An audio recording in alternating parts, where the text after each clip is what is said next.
পাহাড়ে শীত নামতেই খেতে যখন জল কমে আসে তখন মাঠে ছুটে বেড়ানো মাছগুলো আমি একে একে হাতে করে তুলছি।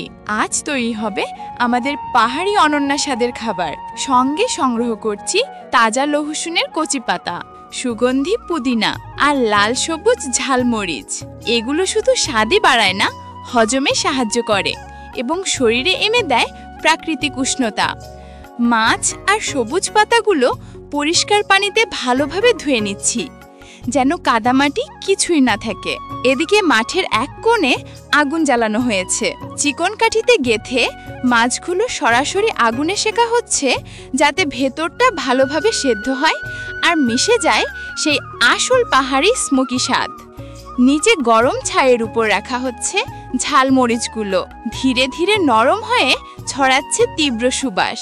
সব প্রস্তুত হলে ভাজা মরিচগুলো ফাঁক করে তার মধ্যে মেশানো হয় রসুন, পুদিনা, পেঁয়াজের শিকড় আর সামান্য সয়া সস, যাতে লবণের সমান স্বাদ থাকে। এই সব মিশে তৈরি হয় ঝাল ঝাঝালো এক অনন্য মশলা। মাছ মাখিয়ে দিলেই তৈরি হয়ে যায় আমাদের গরম গরম দেশি মাছ ভর্তা। আর স্বাদ একবার খেলে প্রেমে পড়ে যাবেন। আপনি কি ট্রাই করে দেখবেন নাকি? কমেন্টে জানাতে ভুলবেন না, আর একটা লাইক করে দেবেন।